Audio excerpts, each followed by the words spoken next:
and gentlemen, welcome to Thoughts from the Movies. Today, we are sailing this pirate ship from the Union Fitness Studios, located on the North Shore of Pittsburgh. Union Fitness is more than a traditional gym. It's a place where you can find Aztec gold, be cursed by the damned, and then return it with the blood of a pirate.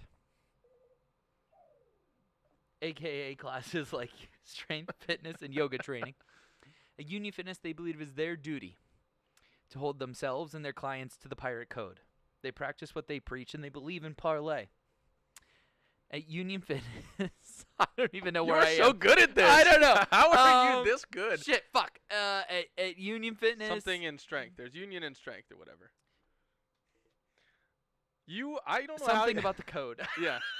Parlay, pirate Parlay. code, union through strength, Parlay. union fitness. That was amazing. And nobody say parlay.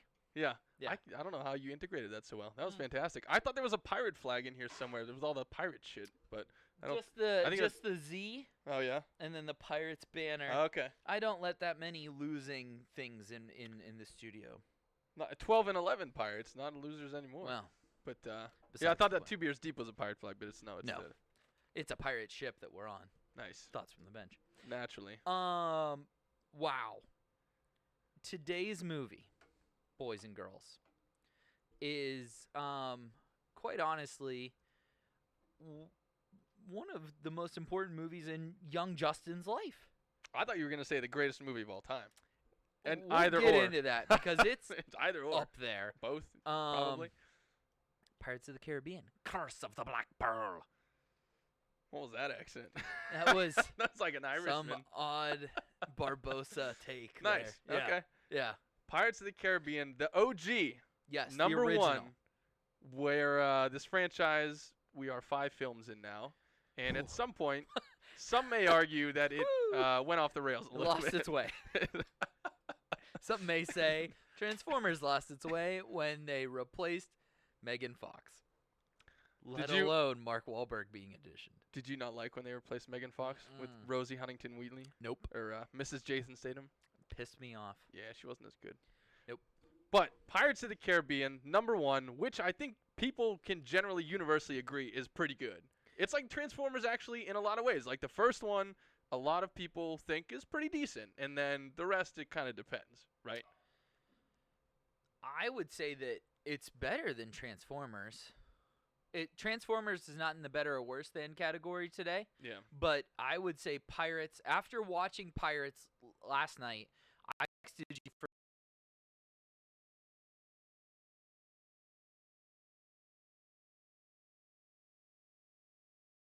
and it'll come back. See? There it is. Love it. Yeah. So from 2003 to 2021, I mean, it still holds up. Yeah. I mean, and it's interesting because 2003's effects were vastly different from today. But even the special effects of the Ghost skeleton Pirates, and yeah. stuff was good. Yeah? Like it was believable. It wasn't like I wasn't looking at it like holy shit, this is bad. Like what were we watching? One of the movies we watched, and I was like, these special effects are fucking terrible. Was it the Nicolas Cage movie? I mean, No, those were ones, bad. Those ones were okay. Those were pretty bad. Yeah. I don't remember, but it was. I thought like it held up, and I think they did such an amazing job in this movie world building that yeah. like even if it was like kind of choppy or weird looking, like you've suspended disbelief long before that. Definitely. Jeffrey Rush is a fucking legend. Say that again, Boyd, because goddamn. Although I think he had like some sexual assault allegations or something, so can't be too much of a legend. Of Right? course. Yeah. Everyone. Right.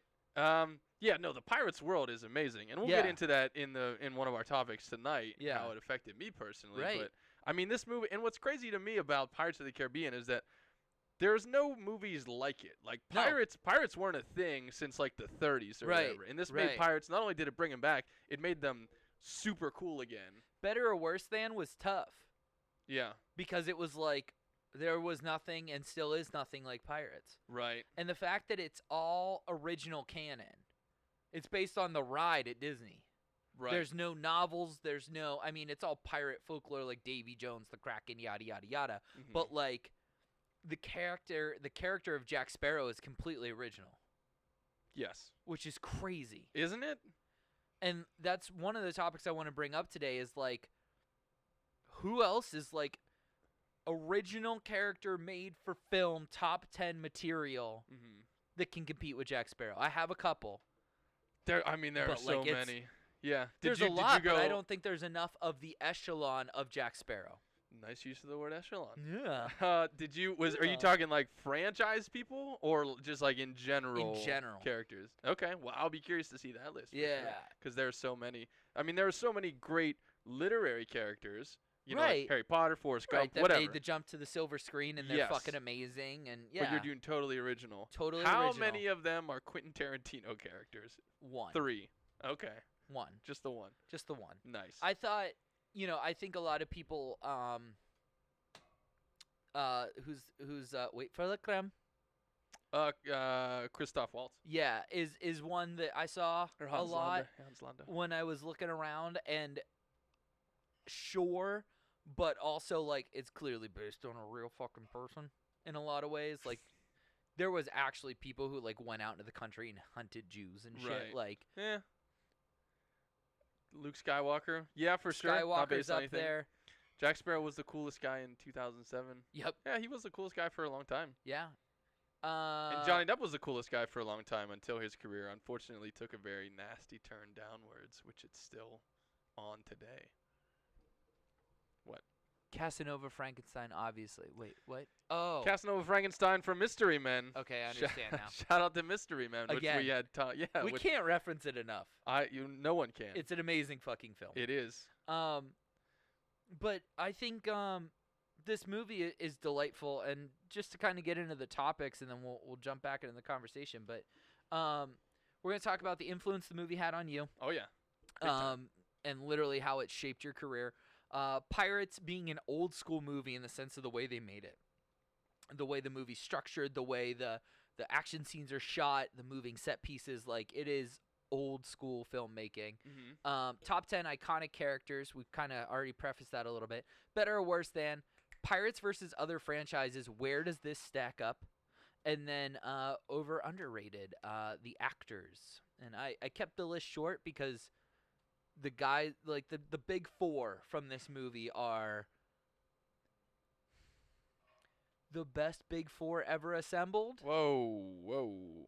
Oh, I don't know about that one. And we can kind of parlay that into the franchises conversation because Elizabeth, Will, right. Jack, and Barbossa are maybe not the equivalent of Luke, Leia, Han, and Vader, but they're putting in a good fight. That's interesting. I don't know how many people would agree with that based on like the Star Wars fandom out there. Absolutely. And I think if Pirates, if At World's End is even kind of good, we're having a completely different conversation. Right. Well, because okay, Dead hold on. Man's Chest is fun. Let me ask you this though. Okay, Yeah. so of the 5 of them, did you see all 5 of them, or have you I only saw seen? 4 of the 5. Did you not see which I have one? not seen the most recent. The most recent one. Yeah. Dead Men Tell No Tales. Okay. So, of the 4 that you saw, Yeah. you're saying that what 2 of them were okay? Like you said, Dead Man's 2 Chest of them is are okay. good. 1 of them is okay. Dead Man's Chest and the second one is good. It's you're saying. good, And the yes. third one, At World's End, is okay. Is okay. And the 4th one, On Stranger Tides, Is forgetful. yes. Okay, I agree with that. Forgettable. Well, I mean, Whatever that word was. as weird as the second and third ones are, Dead Man's Chest and At World's End, it's hard for me not to get into them because that world's already kind of been set up to be weird. It's set right? up, and like the second one is cool because you see the romance blossom more. You get more into the Jack Skellington, Jesus, the Jack Sparrow background, and like they're in Tortuga more. They're doing more fun shit. Davy Jones is fucking awesome. The Yeah. Kraken is fucking awesome. The dice game. Will meets his dad. Bootstraps. One of my favorite fucking things to say for no reason. There's a lot of amazing parts of Dead Man's Chest, and then At World's End is cool in a lot of ways because Elizabeth becomes captain of her own fleet and ship, and there's the big boat battle at the end, and Yeah, the pirate lords. I mean, that's cool. like there's a lot of cool. The opening, when they're in Singapore. Singapore is fucking awesome. Definitely. Like, there's so much cool shit, but like, I just named everything I remember from World's End. And then they go up, the ship goes upside down at one point. That's all I remember. Yeah, when he's in the locker, because it starts out as Jack is in Davy Jones' locker, and they have to go rescue him. Yeah. Remember? And that's Yeah. when it all goes, like, the up is down thing Right. and everything. And it does become a little bit extra. Right. A little much. Right. But it's also, like, again, the world has been so established to be weird, and that's okay, I think. I mean, it definitely gets more and more into the supernatural as the series goes on, which I don't know that I love. It jumps the shark. It jumps the Kraken. Well, I think I think it does what Fast and the Furious did, which is like they took something that was kind of set up in the first movie, which is, the car thievery with like the cool stunts and everything, and it just exponentially grew each movie. They could have just had like a street racing movie, but they had to add all the stunts and all the crazy shit in it. And Pirates is the same way. Like, you probably could have just made a Pirates movie about pirates, right? But you had to throw in all of the supernatural stuff into it, which is the zombies and the mermaids and the Calypso and the Kraken and all this shit. And even Calypso, I didn't mind that much, really. I mean, it's the ex machina of the story. That's how they get out of it, right? Calypso shows up and saves them and shit. Yeah, I mean, but like, I don't know. Like, I didn't mind Calypso as much. And like I said, like 1 and 2 are great. 3 is good. 4 is not memorable in any way, shape, or form. Yeah, and 5 is just flat out bad. Is it? Yeah, I mean, Is 4 the one where he's running away from the tribe on the beach? That's 2. That's 2. That's a great. Because they made him. He's like, then they made me that chief. But then in the second one, they actually make him the chief. Right. And they're going to eat him, and then the guys are stuck in like the cages. Yes. And that the whole like the action sequence in the ravine is cool as they're trying to escape the island. I mean, the fourth one is super heavy on the supernatural, and it has Penelope Cruz in it, and Ian McShane is Blackbeard, and they're trying to find the Fountain of Youth. Ah, yes. Okay, and it's like coming they back. kidnap the mermaid. Yeah. And the guy is like the priest who's in love with the mermaid, and he controls the ship with the sword. Why is all the rum gone? Yes, they do all blend together in some way, shape, or form, Boyd, for sure. What's the chick that grows Calypso? I'm sorry, I'm reading these late. Yeah. It's free this man from his mortal binds. Yeah, all that is in 3. Yeah. When it just all just becomes a little much. But the reason the first one is so awesome is because it keeps it light enough with the pirates being zombies or whatever. Yeah. That like it's an element, but it's mostly just a pirate movie. Yeah, and they're not really even Sexy. zombies until the end. Right. Yeah. Until the third act. Yeah. And then it's fun because then the twist. Yeah, and then you have the zombies versus the soldiers or whatever and everything. Yeah. So, yeah, the first one holds up fantastically. Oh, it's so good. Oh yeah. I was so glad as I put it into the DVD player, I pulled it out of the media case and I like undid it and like I put it in and I was like, yes. Well, also It's gonna be 2 hours of awesome. Also, what happened while the movies themselves were getting a little bit out of control and going further down the path or down the rabbit hole, so to speak. So was Johnny Depp with Captain Jack's character, where it's just getting.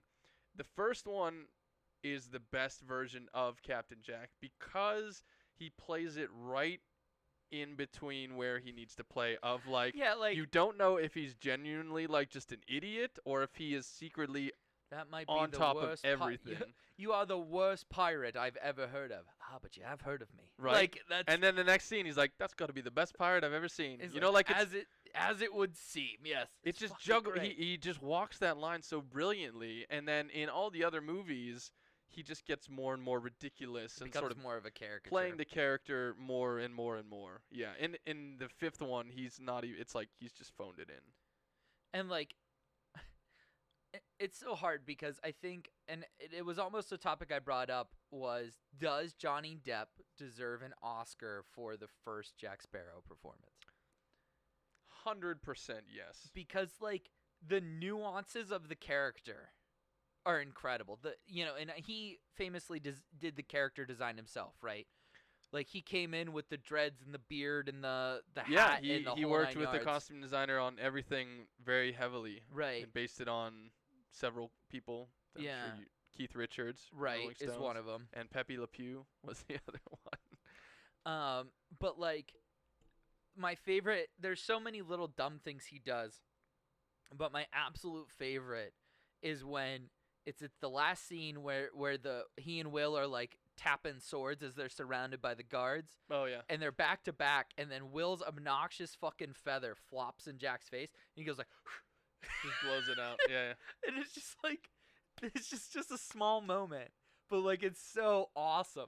Well, it's just that little bit of fun. Like it Yeah. injects that one humorous right. beat into it. Right. And it also does such a great job, the movie, of balancing the action and the romance and the humor, all of it. Yeah, it's one of those. I feel like so many action movies get caught up in trying to make a love plot happen, Mm-hmm. and my perfect example is Pacific Rim. There's a love story in it, Right. but it doesn't overshadow Pacific Rim. It's not like they're like jamming it down your throats where like they have to fuck before the big final battle. It's just like, aw. Yeah, they don't even kiss in the movie. No, at they the don't end. kiss. Yeah. And that's in an action movie, I like it that way.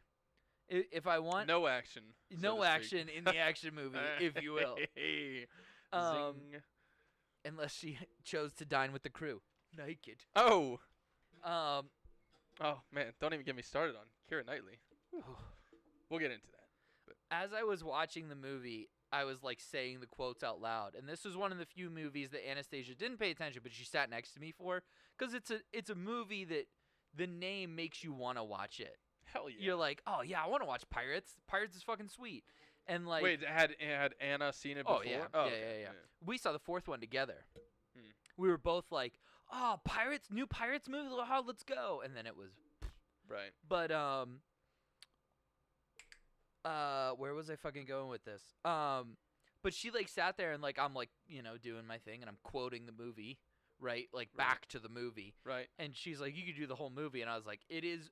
I didn't think that going into the movie that I could quote the whole thing back, but sure enough, Right. of course we watched it how many fucking times when we were a kid.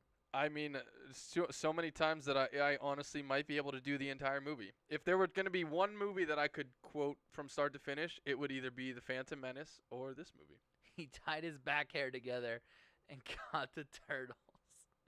That's true. Allegedly. Yeah. Allegedly. Human hair from my back. So, only the one and only Jack. Where did he get the rope? And then it just cuts to him standing there. It's such a well-made movie. It's so well written. Yeah. It's so well everything acted. And you know what? It's also one of my favorite opening shots of all time when the ship just comes out of the mist Yes. right at you. Yes. Love it. Yes. And It just sets the tone so well. and her stealing the medallion to save him, and like it's an opening scene that it sets. It's got the creepy tone. music and everything. It's so good. Yeah. The composer, Yeah. I wrote it down. Klaus Badelt. Yes. Not recognized enough, in my opinion. No, a lot of people think it was Hans Zimmer actually, who was mentor of Klaus Badelt, but it was not Hans Zimmer. I gather that. I mean, Yeah. it's very Zimmer-esque, but like kills it. Absolutely kills it. Fantastic. Yeah, Yeah. And not only the music, but like the actual musical cues within it. But yeah, I love the way that it when starts they- it up and yeah. When Jack and Will sword fight for the first time inside the blacksmith. I was Right. gonna say office. I don't think that's correct. In the blacksmith's office. In the Yeah, yeah, blacksmith's In office. the back office. The opening, like when they first like exchange, in the first like ding ding ding, it goes to the rhythm, like the violins go ching ching ching right along with the swords. And it's just like, Yeah. details. Do you remember? the details? Do you remember that we had to do that in school? Yeah. In film school. Yep. I was gonna ask you if you had that scene still to put I'm back in. sure it is on a hard drive somewhere. I definitely have it on hard drive. I think. Yeah. So the story goes that Justin Lutter and I had the same sound design class, Mhm.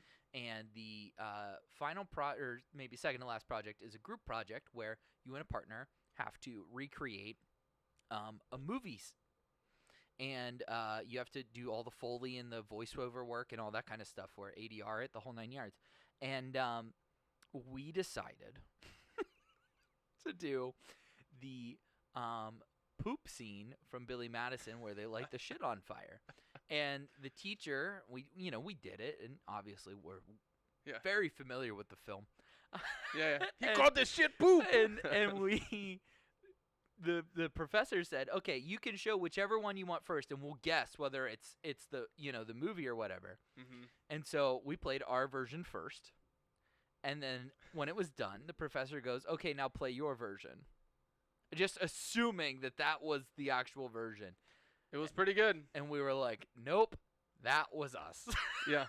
It's poop again. It's poop again. Don't tell me my business, devil woman. Don't put it out with your boots, Ted. Yeah, don't put it out with your boots, Ted. But I forgot we did that one too. But so what we did for this one though, we took that scene between Jack and Will and put all the sound effects back into it. Yeah. Which was a lot of fun. Chung, chung, chung. Yeah. So good. Yeah. So what about the movie was like hot take for Justin, Return of the Jedi sucks. Norm Macdonald's line when he's like, "This is the best day of my life." This is the best day of my life. What day is it? Wednesday? No, it goes July. October, that's right. October. What's today? October? It's Nudie Magazine Day. Return of the Jedi sucks. It's too hot in here for a penguin. We're definitely doing a Sandler episode at some point. Return of the Jedi sucks. I think Empire Strikes Back is not all that great, actually. Oh, I like Return of the Jedi because you got Boba Fett, you got the Sarlacc and Jabba the Hutt, and that whole cool sequence on the skiffs. You got the great end sequence between you got the three-pronged climax of that movie, right? Yep. You got the space battle, you got the Endor, the teddy bears, and you got the Luke versus Vader. Yeah. So I like Return of the Jedi a lot, actually, Boyd, but I'm not a huge fan of Empire Strikes Back, and I think a lot of people are, but that's the one I definitely like the least. I love Empire. Empire's the best heist. No, wait, which one's the best heist movie? We did that Rogue on heist One, movies. you guys said was yes, the best it's the best heist movie. Yeah. But Empire is, I love Empire. Yeah, I really doesn't do it for me. The fucking Hoth,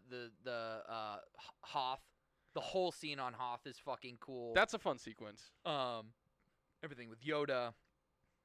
It gets so slow for me in the middle, like between Hoth and between Cloud City at the end. I'm like, what is happening again? I always forget about Cloud City though, and it's so cool to see Vader outside of the Death Star. I like seeing him at the dining room table. Like yeah, you might actually eat some wild. food. Like Vader's just like. Yeah, you go and eat dinner, and Darth Vader's there. Yeah. That'd actually be sick. And I mean that fight is good at the end, I suppose, between him and Luke when he cuts his hand off and everything. Certainly iconic. Yeah. And that's the line. I'm your father. Right. Yeah. I guess. Yeah, but Luke's just a badass in Return of the Jedi. He's got the black glove on. He's got his hands all fixed up. Yeah, he's got the new lightsaber and everything. Luke does the glow up that Will Turner never does in the Pirates movies. Yeah. Yeah. Will Turner glows down because Yeah. he becomes the David Jones the or third whatever. character. Yeah. Yeah. But yeah, I like Return of the Jedi. Sorry, Boyd. What were we talking about before that? Should we get into the things? Yeah. What? No, we're talking about how this movie like sent you on your career path. This is the one for me, man. This is the movie that made me want to work in movies. It's a very special film to me on a lot of levels, and it's interesting in Hollywood, and even the people that are in the chat or yourself. Like, there's always one or two movies that just for whatever reason impact you more than everything else, right? The Lion King. The Lion King is it for you, and P.S. I Love You, maybe, Reservoir Dogs, things like that. Reservoir Dogs, yes. But I yeah, just really like P.S. I Love You. in whatever it is, there's always one movie, and even if you're not a film person, everyone seems to have that. But in the industry specifically, a lot of these people, because it's so demanding and because so many aspects of it are really shitty and tough to get through, like a lot of people rely on that childhood love to get themselves through and to keep going in the business, which can be really tough and demanding. And what I've found is that for the generation above us, a lot of these people's favorite movies were either Star Wars or 2001: A Space Odyssey or these types of really, big epic movies, Lawrence of Arabia, things like that. But usually it's mostly like in the sci-fi realm because it's big effects Yeah. driven movies and things like that. And it was very similar for me with Pirates. I mean, it was 13 when we came when we were or when it came out. We were 13 years old. And we at the time were in school and starting to think about like what we wanted to do for a career. They had these classes called CTP, which was like if you knew you wanted to do a certain thing like nursing or business or whatever, they'd start giving you some like real basic classes. And we were obviously in the communication track doing some basic media classes and filming stuff.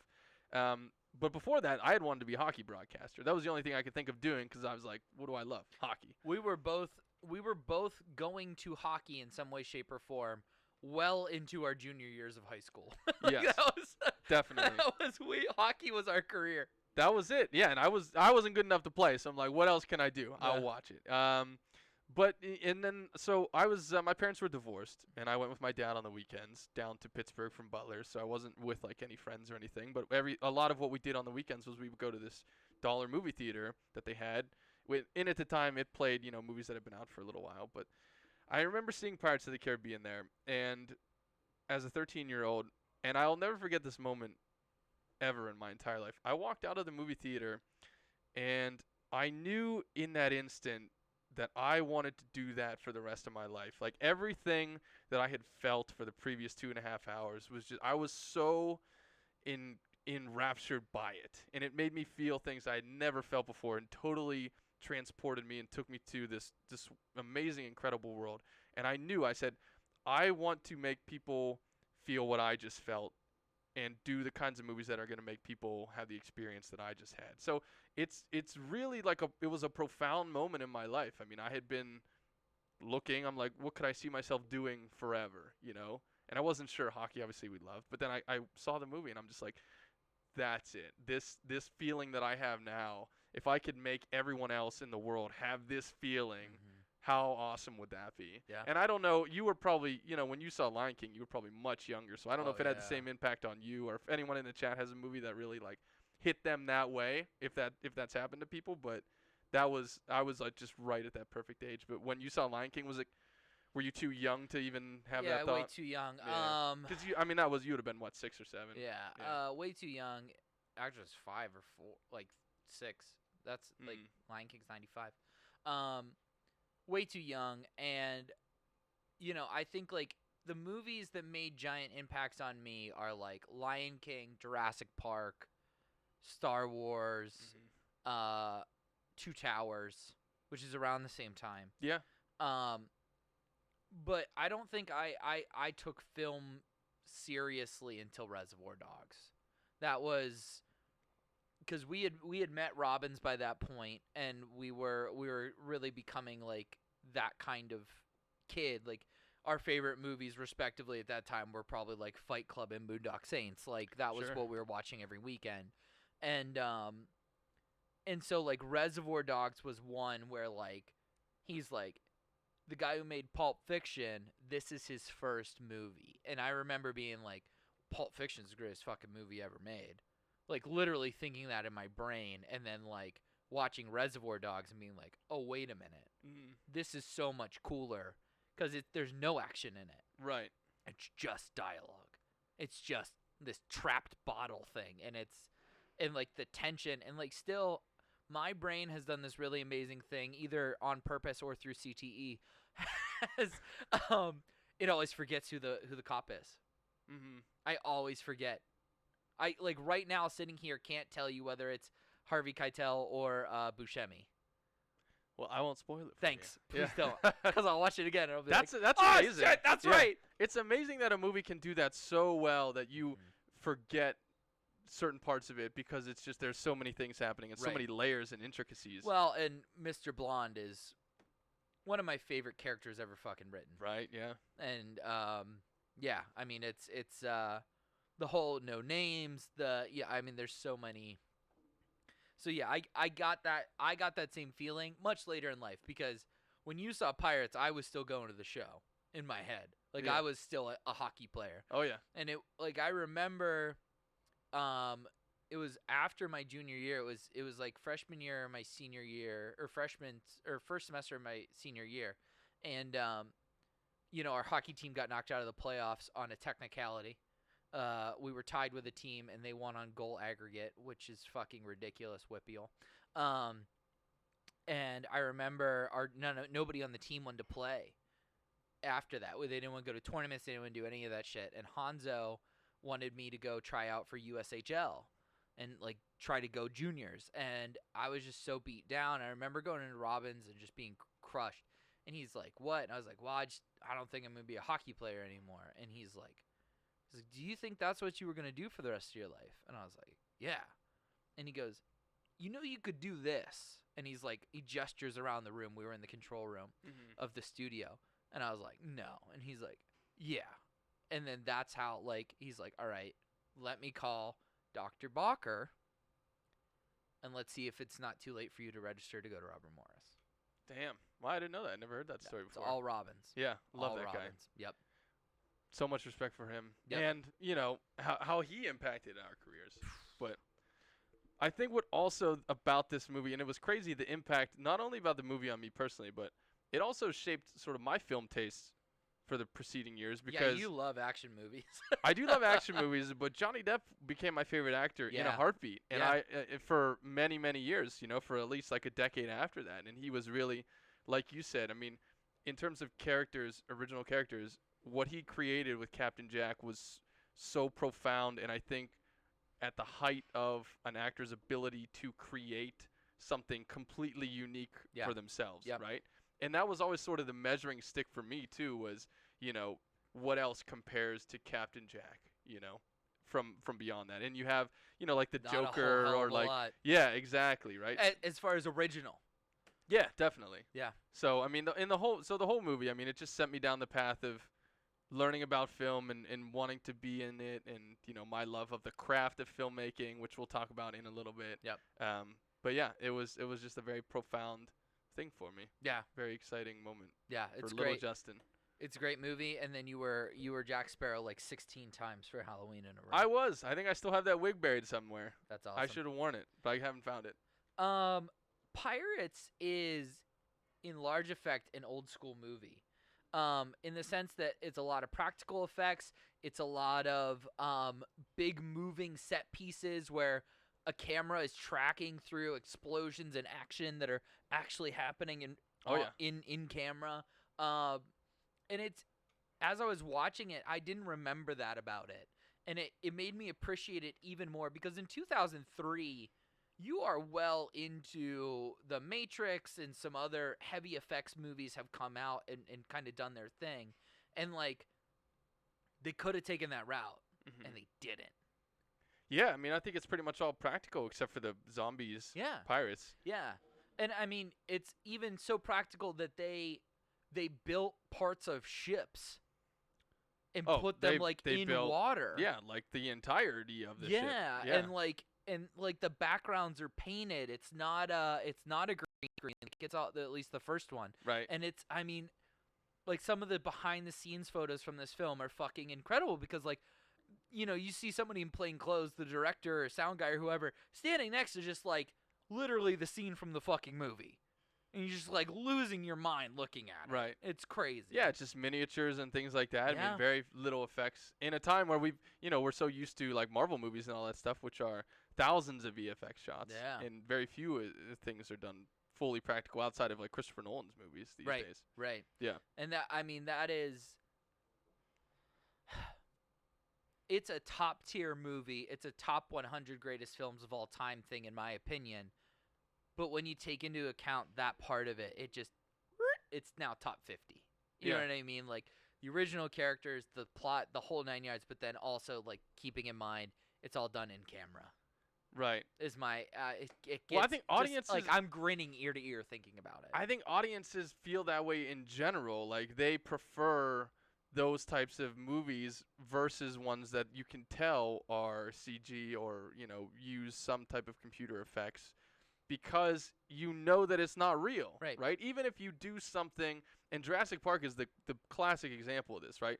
Original Jurassic Park, has a lot of animatronics in it. You know, with the raptors and things like that. Yeah, Close-ups of the dinosaurs. the only time that it's not animatronics and it stands out twice is when they first see the dinosaurs. That's obviously green screen. But then the T-Rex like roaring at the end. Everything else is animatronics for the most part. And in the newer ones, that's not the case, Correct. right? They're all mostly CG, right? Right. But the original is still so much better than the new ones. Well, because Steven. Definitely because of Steven, but like he's still very yes, but he's still very involved in those movies. Yeah, no, I know. But yeah, no, I mean, so even though like the practical people know that they're fake, like in their heads, but when they watch it on screen, you don't even think about it. No. Whereas when you see the computer ones, you're like, oh, okay, those are like Yeah. And I think it just takes you out of it a little bit more. I agree. And nothing takes you out of a movie faster than a bad effect. Sure. Nothing will. And I was waiting, you know, as I'm noticing in the opening battle scenes how it's all practical. I'm like, okay, what's it gonna look like to me in 2021 when the hand turns to when the guy reaches through the cell, Right. and you know, and that's practical. No, I don't think so. The first shot, it's not CGI. It's a puppet. The hand. Is it? Go back and watch it because I watched it like with a hawk's eye to see if it would be a practical, and it's practical. Okay. I'll have to keep an eye out for that next time. It when it juts in, right. There's clearly like a mask or something, right? That because you see his arm on the other side, but like no, it's a practical hand. Okay, fair enough. And he gets very interesting. Yeah. Right. Yeah. It's awesome. Love that. Yeah. Yeah, it just adds to the scale of the movie and the excitement of it. All the cannons, all the fights and gunfire and all the stunts and everything. It's awesome. The number of Wilhelm screams too warms the heart. Oh, are there a whole bunch? Yeah. Nice. Yeah, really good. Not as many as Star Wars, but you know. At least as long as you have one in there, at least. Yeah, still got one. So let's kind of get into it, and let's start here. Should Johnny Depp, did he win? No. He was nominated, but he didn't win. Didn't win. It feels like in the history of cinema, there are I have a lot of characters here. To not show you the top 10. Wow. And the characters that are here, so I originally started just picking characters that are great on film. So like I had Harry Potter, you know, all that kind of shit. Mm-hmm. And then I was like, okay, no literary beforehand. So that takes out like everyone from The Godfather. That takes out all the Harry Potter. I mean, it takes out a lot of fucking people. And then I'm like, okay, no animated. Okay. And then I tried to pick the top one from each franchise if there were, like, not Luke, Han, Yoda, Vader. You know what I mean? I just picked Vader, okay? Mm-hmm. So the long list is, you know, over 20. But some guys that did not make the cut. Tony Montana, Charles Foster Kane, Marty McFly, The Dude, Borat. Oh, Borat. Ron Burgundy. Mm-hmm. Because some of I think, and it was interesting when I was building the list, I'm like, a lot of them are comedic in nature. Because those actors get the most room to play, I think, a lot of the times with character. Sure. Mr. Miyagi. Oh, rest in peace. Is Beetlejuice a literary character? Maybe it was a comic book character. I don't know. I couldn't remember. Could be. That sounds right. Edward Scissorhands. Uh-huh. Kevin McAllister. Mm-hmm. Ace Ventura. Oh, Ace Ventura. Jeff Spicoli. Annie Hall. And the Ghostbusters. All those people did not make it. Did not make the list. Wow. Okay. So the top 10. These guys are all collected as one, and it's kind of just a nod to the genre, but it's hard to give them a lot of credit. Freddy, Jason, and Michael Myers. That's number 1? That's 10. Oh, Freddy okay. Krueger, Jason Voorhees, Michael Myers at a group 10. Okay. They're iconic. They were never, you know what I mean? Like, right. But they're just voiceless bad guys. They're not really much of any. I mean, Freddy has some lines, but they're just big bads. They're not any. There's no depth to them normally. Yeah. That kind of thing. Number 9, Dr. Evil. Dr. Evil, is Austin Powers on this list? No. So you put Dr. Evil over Austin Powers? I had to pick one from the franchise. Interesting. I probably would have gone Austin. Really? Of the Over two Dr. of them. Evil? Well, Dr. Evil's based on Awesome. Lorne Michaels. So. Oh, yeah. Oh, my God. That's hilarious. Yeah, because apparently that was always his, and they've talked about this, Dana Carvey and Mike Myers, like how when they were at SNL, like when you would go in with Lorne and review your jokes or whatever, he would be like, well, is it the right laugh or is it not the right laugh? Like he would just be like, wow. they just took inspiration. And the look, he kind of looks like him, where he's Yeah, bald and everything, yeah. so, you know. Okay. I didn't know that. Number 8, The Terminator. It'll be back. Sure. Yeah, that's, you know. Agreed. Yeah, he should be on there for sure. Right. Number 7, and this is, there's 2 of them kind of like this. Number 7's King Kong.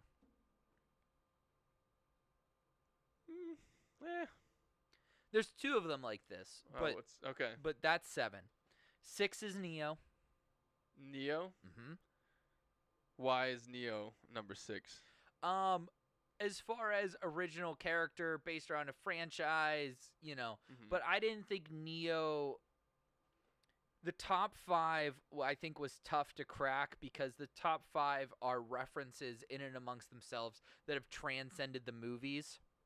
Neo is just the Matrix.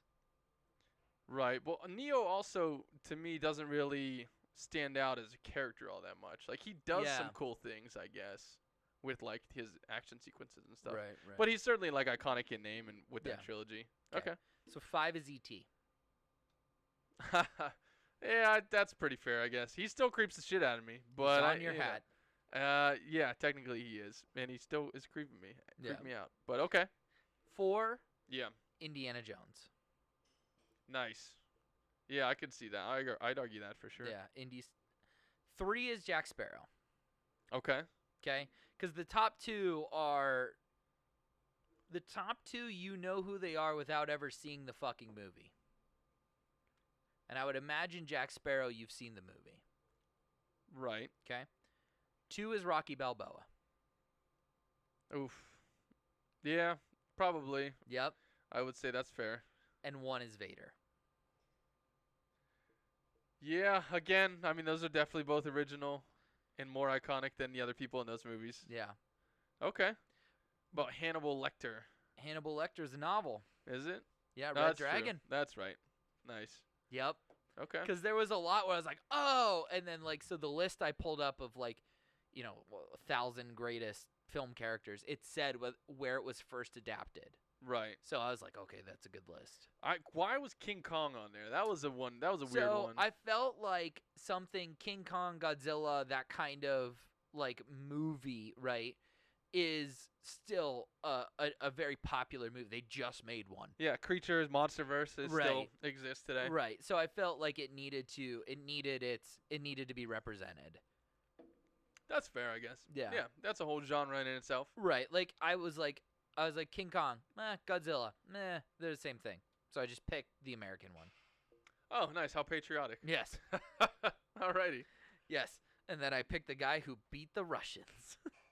Nothing's more patriotic than that. Nothing is more. Rocky Balboa is America. Trying to find a picture of Rocky Balboa because literally, like, it's only in American trunks. Like, the black and yellow ones from the original movie are just, you can't find a picture of it. Just wrapped in an American flag. Yeah. Big All the time. Also, none of these fictional characters have a statue dedicated to them. Except the one. Except for Rocky Balboa. Love that. Way to go, Philly. Keeping it classy. They did one semi-okay thing. One semi-okay thing.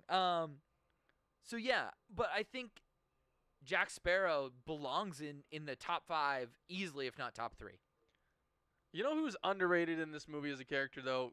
Barbossa. Yes. He's like the best pirate villain of all time. He has the best lines. He has the best lines. He embodies being a pirate more than Captain Jet. Like, he's your typical, like, arg, like your actual pirate, right? And he is criminally underrated, I think. And they give him a bigger role as the series goes on, which is cool, because he's, like, as smart as Jack and as cunning as Jack. He's smarter than Jack. More evil, I guess. Yeah. But he's like the guy who knows everything, too, which is awesome. So Barbossa is supremely underrated, I think, in this movie. I'm just gonna go through, because this feels like a good place to do it. The quotes, because every time we do one of these movies, I make a dash every time it's like a thing I want to talk about, and then I make a quote every time it's a quote. So, it's hard to read around the mic. How many times must I ask you to call me Elizabeth? At least once more, Miss Swan, as always. Let me ask you this. What's your view on the romance in this movie? In this one? In the whole, versus, I guess, the scope of the series, too. Scope of the series, it blows out of proportion too quickly. What do you mean? It goes from, like, boyhood crush kind of thing, like, they finally kiss kind of moment, to, like, they're married and arguing all the time in the next movie. Mm-hmm. You don't see any of the honeymoon phase. It's just right into it. That's fair, I guess. I mean, the first one's kind of the honeymoon phase because they're all lovey-dovey, but then they don't But really they're not even a they couple. don't get together till the end, and then the second one starts as, like, They're married. their wedding day, but they Yeah. get broken apart Right. and separated. And then he gives her his child, right? He impregnates her. That's at the end of the third one, Oh, okay. I think. When does he become New Davy Jones? Isn't that the end of the second? That's the end of the third one. Oh, end of the third. Okay. Yeah. Because remember, he's dying, and then Elizabeth takes his hand and stabs the heart because that's the only way for him to survive. That's the only way for him to survive. And he becomes, That's right. So, like, he can only go on land once every 10 years. Or something happens. I don't know what happens.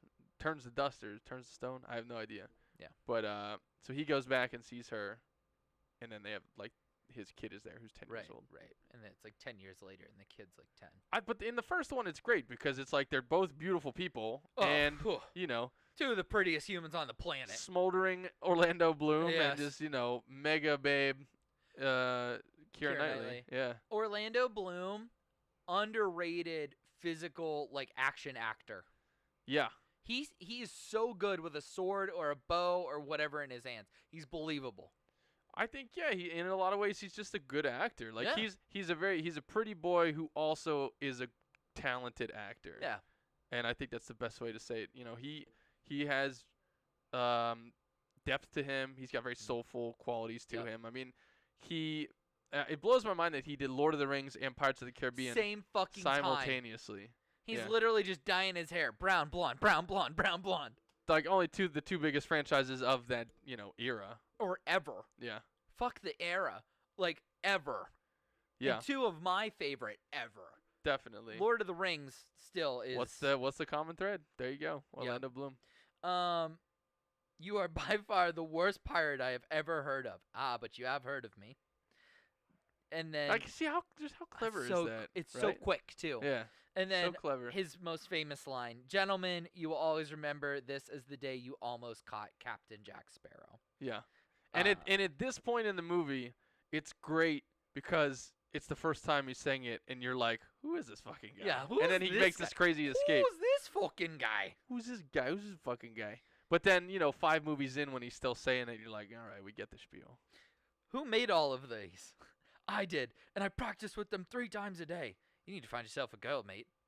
Or perhaps you have found and are incapable of wooing said strumpet. Yeah. Classic line. You cheated, pirate. Like, It's an just excuse so, for everything. So Yeah, good, right back. Pirate. Hello, puppet. Yeah, and it was still, those guys were still creepy at the time. Like, they weren't just pure comedic relief, those two pirates, which they just turned into full-on comedy in the later movies. They're my favorites, though. They're so fun. They're the 3PO and the R2. Bootstraps. Yeah. They're in the boat at the end. He's like, "Oh, I look nice." Yeah, He's like, I look nice now. nice, yeah. In the dresses. And then they start fighting. Yeah. The code is more like is more like guidelines than actual rules. Like, everything Barbossa says is just as iconic in a lot of ways. Well, how awesome too is the idea of like a pirate's code? Yeah. Because you think of them as people who have no rules and are just like raiding and pillaging and There's plundering. code among thieves. Right? Yep. Yeah. Yeah. I'm gonna try this one. I'm disinclined to acquiesce your request. Nice. So good. Hell yeah. I love it. That was just like such a great rebuttal too. Yeah. You best start believing in ghost stories, Miss Turner. You're in one. And then the monkey comes down, the ghost monkey. Thank you, Jack. You're welcome.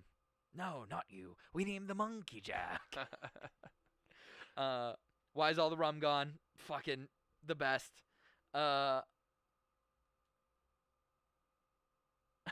We're all so essentially we're all men of our words, except for Elizabeth, who is a woman. Who is in fact a woman. Woman. Yep. I'll buy you a really big hat. A really big one. One common theme throughout the whole series of the hats. Yep. Yep. After all, he is a blacksmith.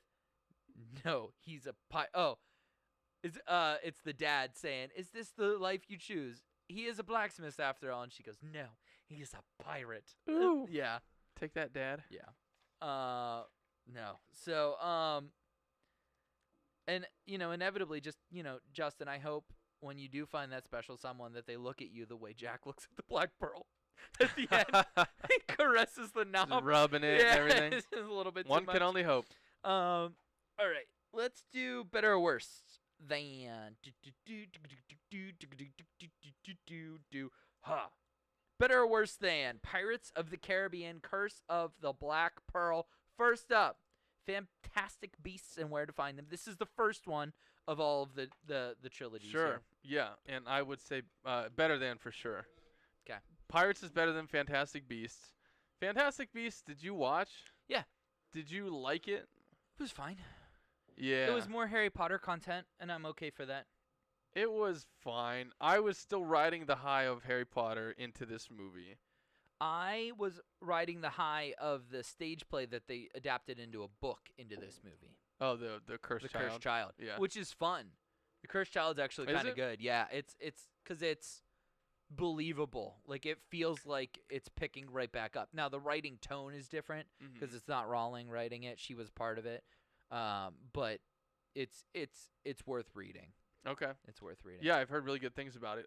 Fantastic Beasts, I don't think, it's not memorable in any ways. I know it's the wizarding world, but it's like... Yeah, the creatures are more memorable than the characters. Yeah, and they tried to, spin off the second one into, the more of the Harry Potter world with Grindelwald and Right. Dumbledore and all that Right. stuff, but... Yeah, it's whatever. Yeah, I mean, I think it was honestly, just not as good. Right. So, we'll see how the third one does. The first one did really well because it was carryover from the Harry Potter movies. Right. And I think the second one, people were not into it, the first one, so they didn't show up for the second one that Yeah. much. So we'll see what the third one does. Yeah. But yeah, Pirates is better than. What do you think? Yeah, I agree. Nice. Sherlock Holmes. Ew, I love this Sherlock Holmes. I know you do. I'm a huge Sherlock Holmes fan in general. Have you watched? I've seen the first one. Okay, Game of Shadows. Game of Shadows is probably equally as good as the first one. The villain is better in Game of Shadows because it's Moriarty this time, who's Sherlock's nemesis, right? And you haven't watched the. Is this not the right one? This is the first one. Yeah, that's what I Yeah, wanted. yeah. Okay. And you haven't seen Sherlock on the BBC, right? With No. Benedict Cumberbatch. I've seen episodes, but not actually watched it. Yeah, this one's really tough actually. Guy Ritchie, who's a director that I love. Yep. And I think this one's good because the cast goes toe to toe. sure. Rachel McAdams, Jude Law, Robert Downey Jr. Thank who's you. okay. Robert Downey Jr. as Sherlock or Johnny Depp as Jack Right. Sparrow? It's tit for tat in a lot of I ways. mean, Jack Sparrow's the flashier role, but Downey Jr. embodies Sherlock Holmes so well. I think, and just like Orlando Bloom doing Legolas and Will at the same time, he's doing Iron Man simultaneously with Sherlock Holmes. Right. And two roles he was born to fucking play. Definitely. Agreed. I really love Sherlock Holmes. I probably would say Pirates because it's more special to me, but these are very close. Yeah, I'm gonna lean Pirates because I did not follow the series after the first one.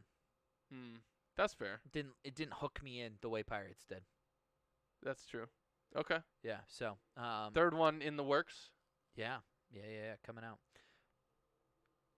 Guardians of the Galaxy. Oh, Pirates for sure. I'm not a huge Guardians of the Galaxy person. I saw it and I liked it more than I originally thought I would, but in general, I'm not huge on the Guardians of the Galaxy. You're not gonna like me. I'm not huge on them. Guardians better than Pirates of the Caribbean. Get out of here. No way. I am a sucker for a couple of things. Music. Chris Pratt, Yeah. music, comic books. I guess Chris Pratt just being Chris Pratt, though. And I will pay to see Chris Pratt be fucking fat Chris Pratt, not fucking Jurassic Park He's jacked Chris Pratt. Yeah, but he's being Andy. He's not being the guy in fucking Jurassic Park who's all serious and stern. And yeah, Owen. Yeah. Yeah, I mean, I love Bradley Cooper in this one. I guess the characters are okay. Stacked cast again. Vin Diesel is Groot. Oh, don't get out of here. You could put That's just hilarious. You could put Microsoft Sam or whatever that It's guy's awesome. name. No one would even care. I am Groot. I am Groot. Yeah, no, I don't buy that one. You David don't even Bautista's say good. it like you like it. I don't like it. I am Groot. I don't remember the story of this movie at all. Like, I couldn't tell you a single thing that happened in Guardians of the Galaxy. All right. I think the second one has his dad in it, but they're totally forgettable. Yeah, played by the incomparable. Kurt Russell. Yeah, I do like Kurt Russell. That's for sure. Guardians of the Galaxy. Boo. National Treasure. Another Jerry Bruckheimer classic. Pirates, I like more, but I also love National Treasure more than the average audience goer, I think. Did you see both National Treasures? Nice. Yep. Which one do you like more? Do you like the first one better? The second one has more of the goofy sidekick in it. Right. And I like the goofy sidekick. He's, the comedy relief kind of bit. I think the story in the first one's better, but the second one's even more like into its own ethos at that point. Right. So it really jumps off the deep end. So I'm like kind of here for that. So I guess the second one. Okay. I'm gonna stick with the first one. That's it, 'cause it's a classic. Better or worse than Pirates? Pirates, Pirates, I think, is a little better. Pirates, I think, is easier to watch. Pirates can either be a sit down, watch with the family movie or a on in the background movie. National Treasure, I don't think, is an on in the background movie. There's too much shit going on. I don't know if this is the most appropriate way to describe it, but I want to say that Pirates is more fun, while National Treasure is more cool. Like, I think National Treasure is cool in the sense that, like, following that treasure map and everything, and you're learning about history while also, like, there's got to be this treasure map. Does it really exist? You want to go pull out the thing and find the thing, I think Dead Man's Chest is closer to National Treasure 1 than Pirates 1 is. Interesting. In the idea of the cool factor. Well, they're hunting, they're hunting the heart and everything. Right. Okay. Yeah, I mean, I like these. I'd say Pirates is a little better, but I definitely like National Treasure a lot more than other people. I did good this week. I did good Yeah, this did real week on good. the list. Raiders or Pirates. And as a series, we're going to end up tipping your hat to Indy. Mm-hmm.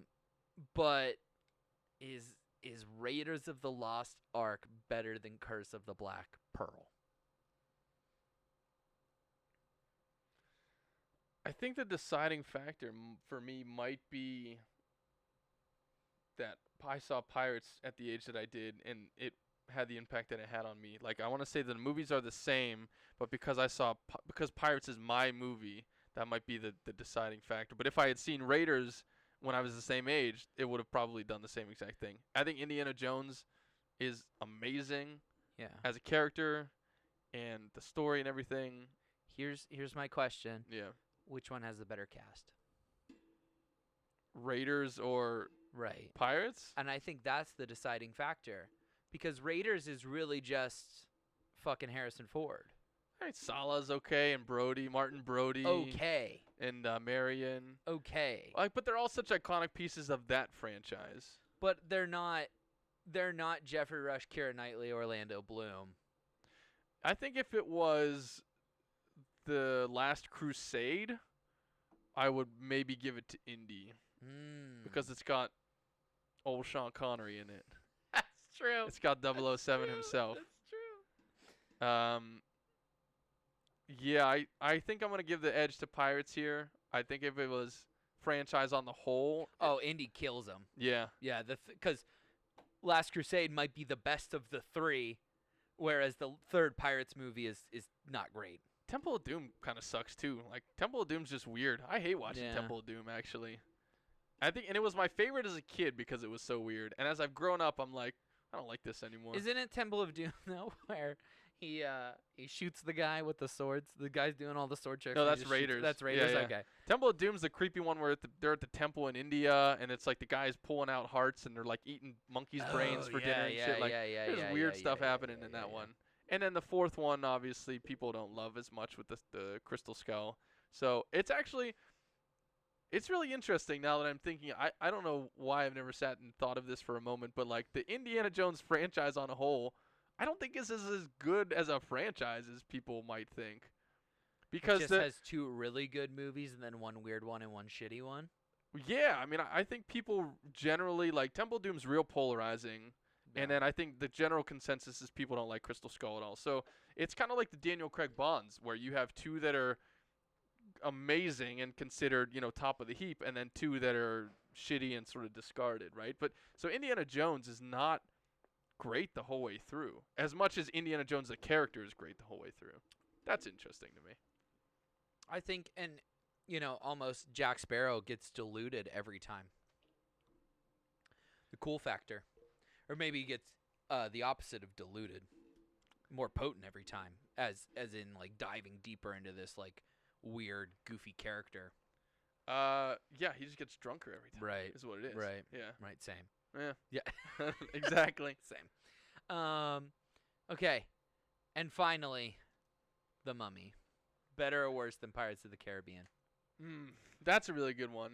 That's a really good comparison. Um, Both have the fantasy elements to it. Came out around similar times. Have the casts.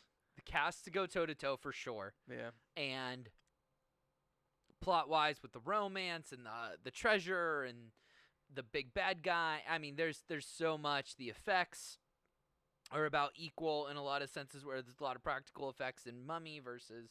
I mean, it's essentially boils down to Brendan Fraser versus Johnny Depp in just fucking incredible roles. Battle of the Nut Jobs for sure. Well, Um, that's neither here nor there. I think I have to give it to The Mummy. Actually, It's fucking right. I really. I Fucking mean, right. if we're looking at the whole movie, I mean, Mummy is fucking great. the most epic romances. The Mhm. action, the Egyptian setting, and everything. I mean, like everything about The Mummy is just fucking amazing, to the point where I wanted to be an Egyptologist for like 1 year of my life There you in the go. 6th grade. This is pre-Pirates. And we did Egyptian shit in 6th grade. Yeah, and it was like I just wanted Yeah. to learn everything about Egypt that year. Oh, man. I think I actually have to give it to The Mummy. That's right. Yeah. Let's go, Mummy. Are you also saying The Mummy? Oh yeah. Okay. I mean, Oh, like, that easy? yeah, Eh. yeah. Because I think, and this is weird, but my mom hates pirates. Really? She can't understand what's going on between the accents and how dark it is, like Mhm. physically, like the lighting is very dramatic. She's like constantly like, I can't tell what's going on, who's fighting who, what's happening, and like she doesn't understand the plot. She doesn't understand who's who, like why they're fighting, like, but Okay. she loves The Mummy. So like, as a family, we watch The Mummy a lot more than we watch Pirates. Yeah. Yeah, I mean, you could turn either of them on and just go with it, but I feel like I've done it much more with The Mummy. Oh yeah. Maybe it's just been on TV more. It's the old definitely TNT on special. TV more. The old It's Friday night definitely on TNT TV more. special, The Two Mummies. I own both of them on DVD. I'll just leave it at that. Both of the Mummies? Both of The Mummies 1 and 2 and Pirates 1 and 2. Oh, okay. Like So. the double feature? Yeah. Did you ever see The Mummy 3? The Chinese one with the Tomb of the Dragon Emperor or whatever? Jet Li's in it? No. Oh, it's the worst. It's so... It shouldn't even exist. It's like The Godfather Part 3. You're like, let's just pretend it You doesn't mean Michael exist. Scott's favorite? Yeah. It's like, let's just pretend it doesn't exist. We'll watch 1 and 2 and that's it. Because in the third Mummy, it's Brendan Fraser's not in it. Right. And it's like the kid is grown up now. And the Mummy is a Chinese warrior from like the whatever dynasty. And it's Jet Li. And he's like, he comes back in fire and it's not Egyptian at all. So it's like, it's a totally total departure from It almost what feels made like a it totally successful. different movie. Yeah, like it's just on a bizarre See, I thought tangent. Scorpion King was the third one, but I guess that's its own separate franchise. Yeah, that's like a weird off. That's a spin-off, is what it is. And Scorpion King, people actually like a lot. Yeah. I mean, The Rock. You know, I mean, obviously. other than when The Rock turns into a giant scorpion. Yeah. That is one of the worst. I mean, CGI jobs. that's in the Mummy 2. That's at the end of the Mummy 2. Oh, Because that's they're right. fighting him as the Scorpion King. That's right. That's Yeah. right. That's right. The Rock and the Scorpion King was pretty solid. Yeah. But Okay. yeah, Mummy 3, forget about it. Mummy number 1, better than Pirates of the Caribbean. Woo! Can't believe we got there. We kind of just discussed the franchises, but is there anything else you wanna add to that part of the conversation? There's this weird bug in here. The other Got 'em. franchises? Yeah, like Star Wars. Where does it rank in the Star Wars, Lord of the Rings level of movie franchise? Fantasy franchises or all franchises? Well, I don't know that you can take Pirates and put it up against like The Godfather. Right. Um, Say fantasy franchises. I would suppose. say fantasy franchises are probably where we should keep it. Yeah. Yeah. So like Jurassic Park. I mean, Jurassic Park 2 and 3 are not ideal. It's Thank you, ranking. Sorry if we missed that. I think it's really tough for me, and I Drink think the rum, lads. I think again the best comparison to the Pirates franchise is the Transformers franchise. In the way that the franchises have played out and evolved over time, I think it's very similar, the trajectory of each movie. It's a battle for my heart right there. And I think that it's like I wouldn't put Transformers in the top franchise with any of those other ones. And I guess I can't do it with Pirates either. Why not? Because I mean, 1 and 2 we've decided are good. 1 is great. 2 and 3 are equally like. Oh, okay. I think 2 and 3 ride the goodwill from the first one a little bit more than like if you broke them down, you'd be like, this is kind of weird. Like Transformers wrote the goodwill yeah, from the first 30 minutes of the first movie. The whole way through. 5 movies later. Yeah, 5 movies later. Yeah, but no, like, and I haven't seen the last Transformers, whatever the dinosaurs one is, Yeah. or the last night. I think. Grimlock. Yeah, I can't keep track of them. But yeah, because I think the Pirates, the last 2 movies you can wipe off, but I think there is a decline in the Pirates franchises. Like the first one sets the tone, the second one is a little bit less, and then the third one's a little bit, and then falls off, right? And if I'm thinking of the other great franchises out there, whether it's Lord of the Rings or Harry Potter or Star Wars or the fantasy ones, Neverending Story, whatever it is, it feels like they are more sustained throughout than Pirates, which is really one great movie and then it just Yeah, I falls mean, off. the archetype when you're writing a trilogy is that the first one is all character building, right? Here's these characters. Here's the bad guy. Here's why they're fighting, and the goal is to make you fall in love with the main characters, right? The second one is meant to have a lot of battles in it, action sequences, and it's meant to leave the characters at their lowest point in the entire trilogy at the end of the second one, right? So that you want to come see them rise back up in the third one, right? It's the idea of an acts, right? 3 acts in a movie, but spread out through 3 movies. Exactly. And no movie franchise does that fucking better than Lord of the Rings. Agreed. I think Lord of the Rings is probably, I would say, the best trilogy. They are literally scattered. They are without their leader. Half of them are dead.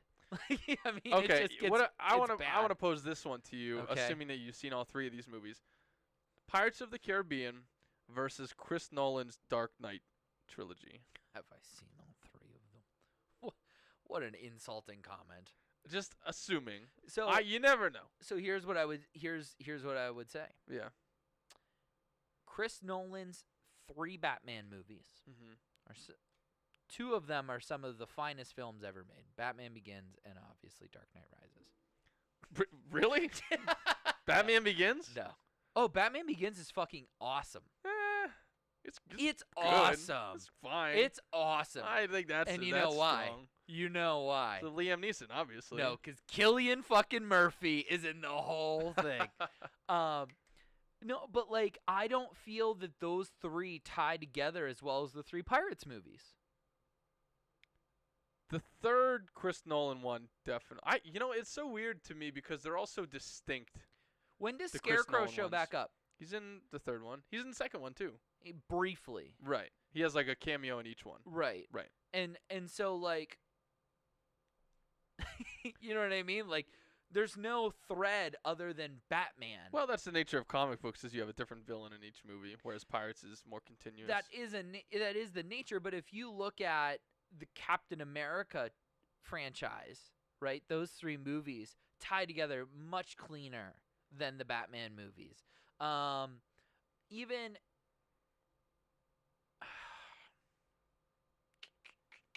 well, the new Spider-Man trilogy is probably the cleanest tied together.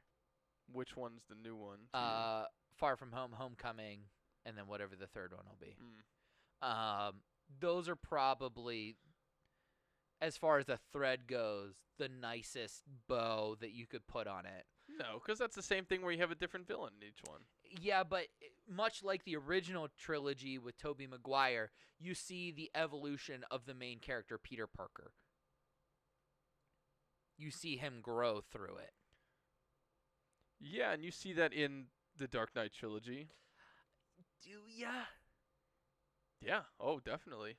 It might not seem like it because the Dark Knight is the best one, and he's just full on Batman in that one. But the first one is all about him realizing what he wants to do with his life and becoming Batman, and then it's the same 3 acts. And then the second one, well, I guess it's not as clean because the third movie is sort of his fall and his rise in the same movie. Well, it starts that he is public enemy number 1, right? That's why he's the Dark Knight right at the end of it, because he is he's being vanquished because he takes the heat for all of the shit to try to make Aaron Eckhart's character. Yeah, Harvey Dent. Thank you, Harvey Dent, the White Knight of Gotham, right? So he takes all the heat, even though he's the one that saved Gotham.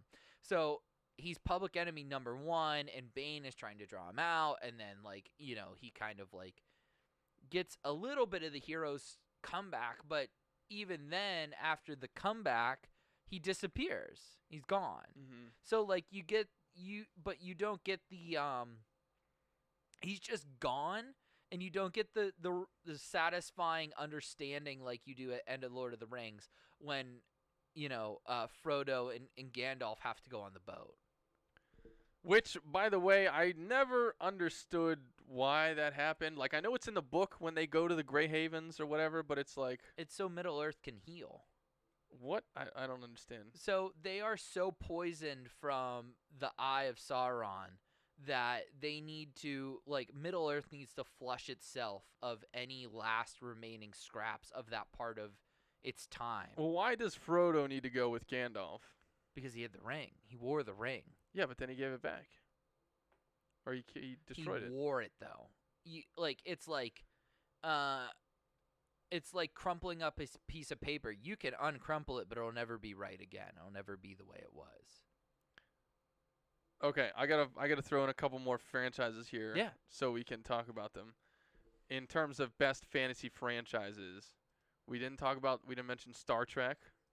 Star Trek is a TV show. It's very much a movie franchise. It's a TV show. Very much a movie franchise. And it's a TV show. Hunger Games. Hunger Games is kind of like Pirates. First one's great. Second one's okay. Third one's probably as good as the second one. But then they split it into 2 movies, so then that kind of prolonged everything. And I think both of those were forgettable. The second one's fun because her and Pita have to both go in. Right. Yeah, but they're only in it for a little bit. It's in half the movie they're back in the thing, and then they get captured. Yeah. So I guess it's tough because I read the books and then went right into the movies. Mm-hmm. Literally, I think the first movie was about to come out.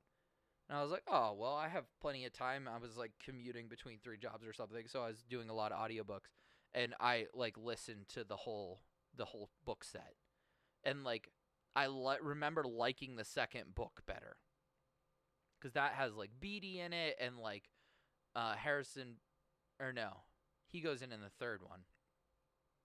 But it's more of a team element Mhm. in the second one, where it's more of a team up than the first one when she's in there alone.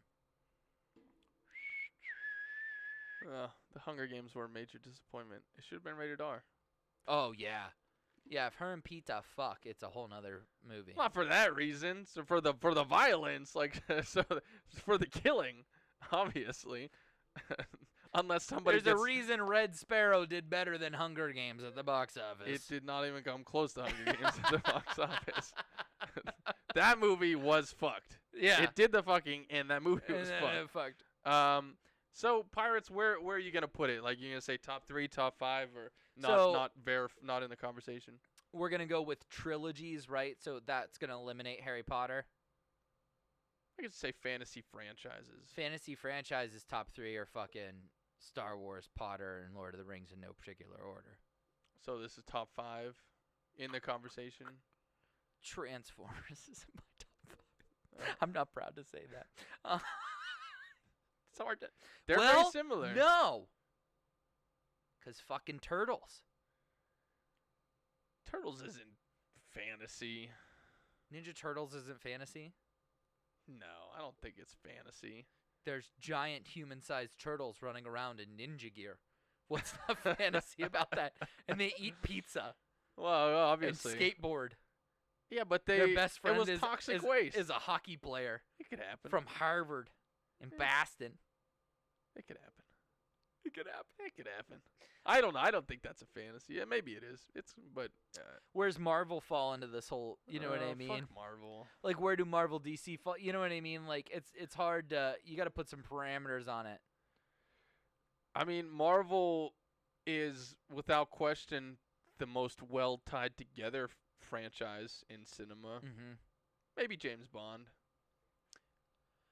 Even though Marvel's every single movie has connected together. Yeah, James form Bond isn't one connected together. universe. Also, how many James Bonds had more than one good movie? Like 2 of them? Depends who you ask, really. Really? Yeah. But like, even those who are, I don't care which one you fucking pick. Like, are there 3 good Sean Connery movies? I did. Depends who you ask. You know what I mean? Yeah. In your James Bond loving opinion. I would say, let's see, From Russia with Love and Goldfinger are great. A lot of people like Thunderball. He's doing this without the internet. Isn't that fucking scary? Oh, I'll go in order. I I'll know, go in order. It's scary. Dr. No is iffy, but that's the first one, so it's like he's still not there. But then, yeah, From Russia with Love and Goldfinger, people say the best Bonds. Okay, so of all of so them. 2. There's 2. Thunderball is like, it depends who you ask. You Only Live Twice, definitely not. He's in yellow face the whole movie, which is just bizarre. And then Diamonds Are Forever, probably not. So there would be an argument for 3 good Connery ones. 2 for sure, maybe a third, depending who you ask. Which is Thunderball.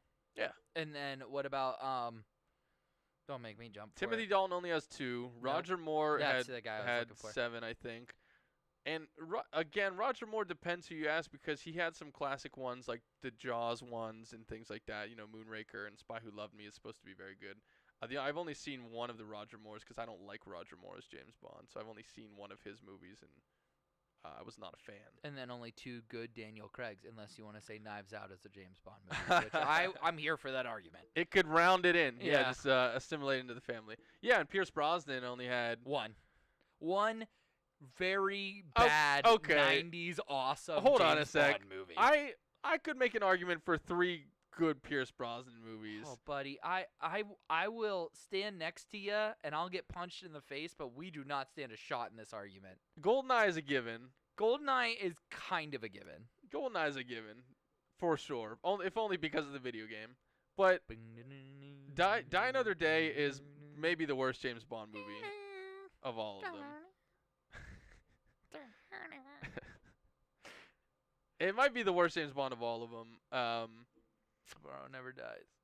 Tomorrow Never Dies and The World Is Not Enough are both such great 90s movies that I can't say anything bad about them. Which one has Halle Berry in it? Die Another Day. That's the worst one. Yeah. The world Tomorrow Never Dies is the stealth boat. You were like, that's the worst one. Yeah. Like, you were like 7 again. Like, that one stinks. two of these. Yeah, 2 of them. way down. Tomorrow Never Dies is in China with not Sandra Oh, Michelle Yeoh, and it's the stealth boat and the guy who's like the maniacal press genius, Jonathan Pryce. And then The World Is Not Enough is with that's Babes Galore in that one. That is Sophie Marceau, who's the chicken Braveheart, and then Denise Richards, and the villain is Renard, who's the guy who has like the bullet lodged in his brain. And the plot is like he's trying to steal plutonium or some shit like that. But anyway, Of course, plutonium. both of them are just great 90s movies. So I would say, they fit very well into the Pierce Brosnan trifecta there. And then Die Another Day is just the stupidest thing ever. Okay. But Pirates is definitely top 10. I would top say 10, maybe top 5. Top 5's hard to make that argument when you take into account Harry Potter, Star Wars, Lord of the Rings, and then you add into those arguments things like James Bond, Star Trek,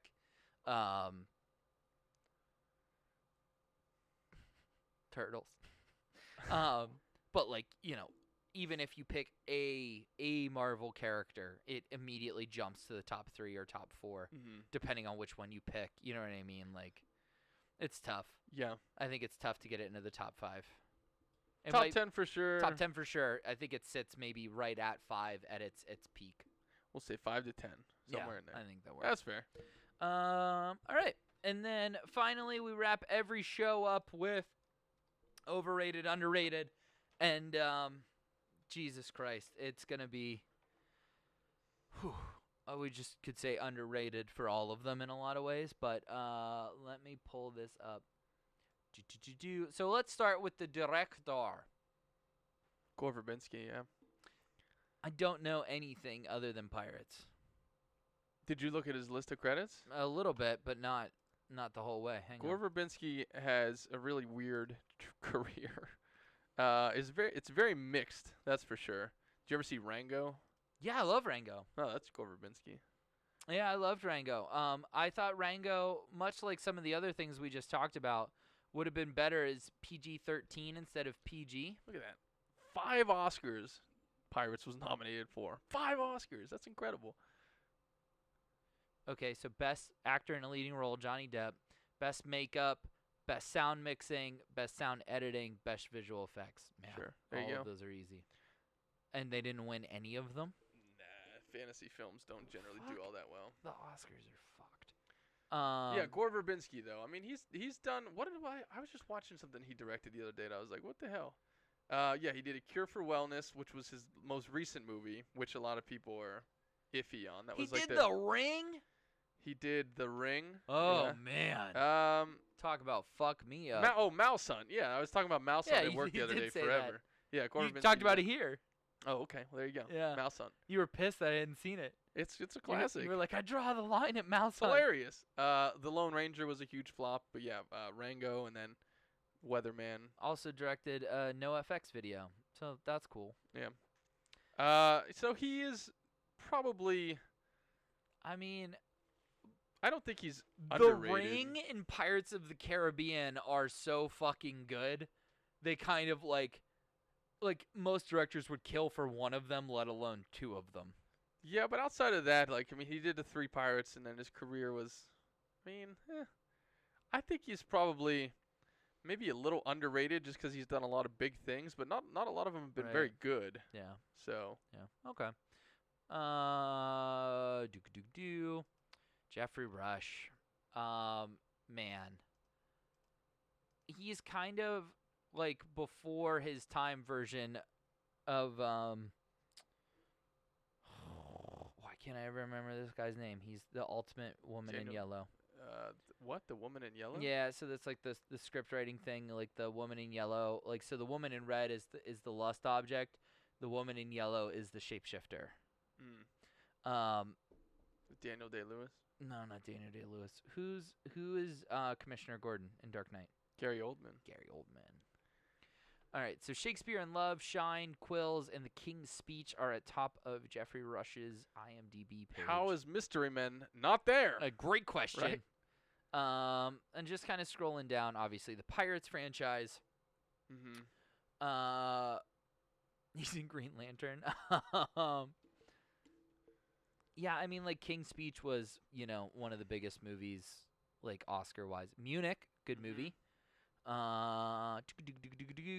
Finding Nemo, he's Nigel. That's fucking right. Yep. Oh my god. Frida. Yeah. Mystery Men, Elizabeth, Les Mis. But these were all back in, the 90s. 20 or 30 years ago. Mm-hmm. Twister? No, Twisted. Sorry, I got excited. Yeah, I mean, Not as many things as you would think for Jeffrey Rush because he's Hoodwink. done some bigger movies in the past 10 or 15 years. right. But I think underrated for sure. I think he's insanely talented as an actor. I would agree with that. Keira Knightley. This is a creepy question. Do you love Keira Knightley more in Pirates or in Love Actually? Probably Pirates. Probably Pirates because she's not 18, Josh. Yeah, right. Fucking weirdo. Because legally I have to say Pirates. Right. Yeah, she's outstanding. And my Mhm. only disappointment with her, Ask and I guess her I don't even think once. it disappoints me, but she's not a franchise gal outside of Pirates.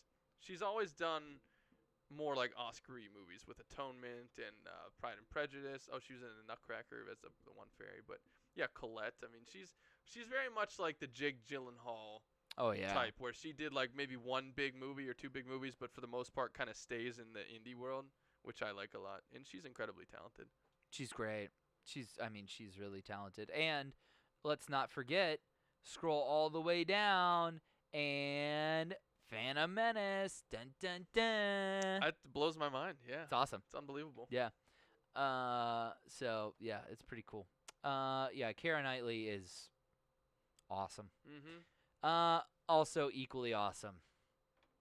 Oof. Man that Crush flow. Monday every fucking Look at Monday. that flow.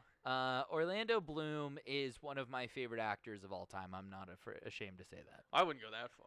He really is, cause like literally. You don't Lord like of him as the an actor. Rings- You just like his movies that he's in. Okay, well, what's the difference? The movie is different than the actor. What's the difference? One is the movie, and one's just one person But in the if I'm movie. gonna watch it cause he's in it, what's the fucking difference? But you're not watching Lord of the Rings for Legolas, as cool as Legolas is. I don't think you understand how much I like Legolas. Maybe not. I would watch a Legolas Gimli spin-off, There we go. That's- Legolas and Gimli. That'd be and they're hilarious. just counting things. I think Orlando Bloom is underrated for sure, and I really like Carnival Row, which is the latest TV show that he did for Amazon that got one season made and then COVID happened. Well, you know, Yeah, Troy. He was Paris and Troy and Black Hawk Down. Yep, A short list for Orlando Bloom here. not that short. Well, he started in 90. We'll call it 97. Well, the thing about him is that he in drama school got these franchises. So the guy's only like 41 or 42. He's not that old. Oh, I Yeah. did not realize. He's 77, so he just turned 41. Wow. So, he got the part of Legolas while he was in drama school. The year Zeppelin 4 came out. 77 was a good year for the world. Okay. Orlando Bloom and Led Zeppelin 4. Star Wars came out Oh, in yeah. 77. Yeah. Cool. But yeah, I would think underrated as an actor. Like, I he's would agree. talented for sure. I would agree. You want to talk about your boy? I don't know what's left to say about him that hasn't already been said by the press or, at this point by anybody. Hunter S. Thompson was his role model, so he lives that life now. I truly believe in my heart that Johnny Depp was the best actor of his generation for a solid 15 to 20 years. Well, I think Between Edward Scissorhands I and didn't think I was going to need to pull this up. But Sweeney Todd, that's 20 years. I think he was the most talented actor in okay. terms of an actor who is able to create art and create roles and embody characters. We talk about like Matt Damon or Mark Wahlberg, who are just like they go from movie to movie, kind of being the same guy. Johnny Depp was so incredibly varied and was so distinctly different in all of his movies, and was so great in so many different ways that I don't think anyone ever came close to replicating. Did you like The Rum Diaries? It's like near the bottom of his filmography. Okay. So Rango's 2011. How about Alice in Wonderland? That's probably the last great Okay. role as the Mad Hatter in the first one. Yeah. So we'll say Alice in Wonderland's 2010. Mm-hmm. I'd even say 11 because I liked Rango. Okay. But Well, that's a voice voiceover. acting. Yeah. So, and then let's scroll all the way down to the other side here and kind of pick up. Well, Nightmare on Elm Street, great role. He just gets killed in a bed. Then Platoon. Yeah, has a minor role. So his first, he's 21 Jump Street, which was a big thing. 87 is when that started, but again, that was TV. So 90 to 2010. 20 years. 20 fucking years. I honest to God, I think he was the best actor in the world maybe for those 20 years. Him. So when does Tom Hanks lose that throne? Tom Hanks is still going, but I don't think Tom Hanks disappears into roles the way that Johnny Depp did. And if you think about the characters he did between Edward Scissorhands, Jack Sparrow, Willy Wonka, all of these different characters, Ed Wood. I mean, Tom Hanks has a lot of great roles, but you never Forrest Gump is one of them, but So I'm just I don't disagree. I just kind of want to just take a look. Yeah, I mean Daniel Day-Lewis would be close, but he does mostly dramatic stuff. And also didn't do. I mean, you said dramatic, but did not do the blockbusters. Right? Yeah. Johnny Depp was a box office draw, but then also could turn around and do a fucking indie film. Yeah. Best Actor, Academy Award winners. Is this going to give me the list I'm looking for? It is. Yay. All right. Let me scroll down here. So I'm going to just kind of look at winners from 90 to 2010. Oh, boy. Jeremy Irons, no. Anthony Hopkins, Al Pacino, I would say, was probably the prior 20 years, and his last great film is probably in the 90s. Mm. So Son of a Woman is the movie he won for. Yeah? Maybe. I've Okay. never been a huge Pacino fan as much as everyone else, but I haven't seen a lot of his movies. So then Tom Hanks in Philadelphia, Tom Hanks in Forrest Gump, Nicolas Cage in Leaving Las Vegas, which Johnny Depp is in. Mm-hmm. Jeffrey Rush, there we go, in Shine. Jack Nicholson. That's a conversation. That's a guy who can disappear into a role. Or is it still just always Jack Nicholson? I feel like there's a similar element to a lot of his characters. And again, I factor the look of the character into this heavily. Sure. Because sure. I'm not, outside of Joker for Jack Nicholson. But even still, it's Jack Nicholson in paint. It's pretty obvious. Yeah, I don't think there's anyone that disappears into a character completely, whether it's by the costume or the makeup or things like that. Here's one. And we're putting aside personal life. Kevin Spacey. I mean, he disappears into the role the way Johnny Depp does. No, not like Johnny Depp does. No? What's a Kevin Spacey role where you didn't look and see Kevin Spacey? He's on the same level of talent for sure. He's an incredible actor, or was. But all of his roles, it's still Usual Suspects and Seven. It's like Kevin Spacey just being Kevin Spacey in a way. Okay. Frank Underwood even. Okay. Denzel does not disappear into roles, but equally a phenomenal actor. Sure. Adrian Brody. Nah, didn't do enough. Okay. Sean Penn. Nah, same argument as Kevin Okay. Spacey. Okay. Just kind of scrolling through here. Colin Firth. Daniel Day-Lewis. There's the Lincoln win. McConaughey doesn't disappear into roles, but is, McConaughey. Leonardo fucking DiCaprio. That's tough. I think it's tough for sure. But what does he disappear into a role? Like I don't think we're cutting up on anybody like the Denzels, the Tom Hanks of the world by saying they don't disappear into a role.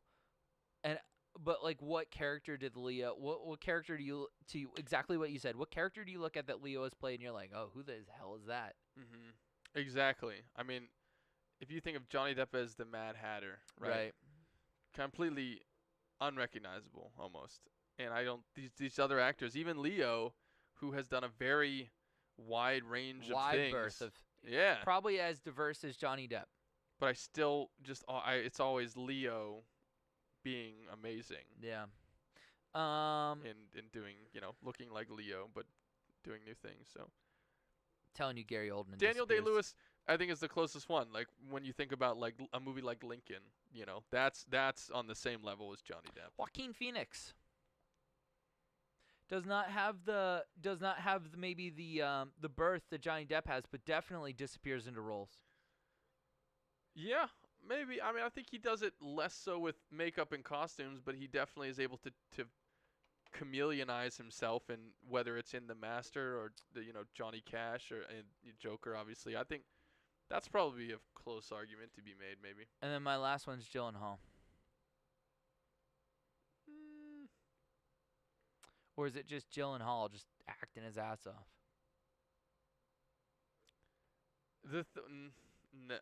It's tough because a lot of these people do kind of physically change themselves in certain ways, whether Yeah, I it's mean, becoming skinnier or growing their hair out. like you could give credit to fucking Dallas Buyers Club, the other one, Jared Leto. Like Jared Leto has transformed himself like wild. Christian Bale has too. Christian Bale's a thought. Mm-hmm. He has the franchises. He has the diversity. He disappears into roles. Yeah, but I can't see Christian Bale doing anything crazy like Johnny Depp did crazy, Like he just does a lot of really deep psychological character exploration type movies, I mean, American Hustle, that was a little bit more lighthearted, and he definitely changed his appearance for that. Cheney, I guess, is, I don't know, maybe in a different way than Johnny Depp. Norman Bateman. Yeah, maybe similar, but in a different way. Okay, I buy it. But yeah, one of the best to ever do it for sure. So that was Pirates of the Caribbean. The best. The best. Thank you for watching Thoughts from the Movies this week, and we'll see you sometime.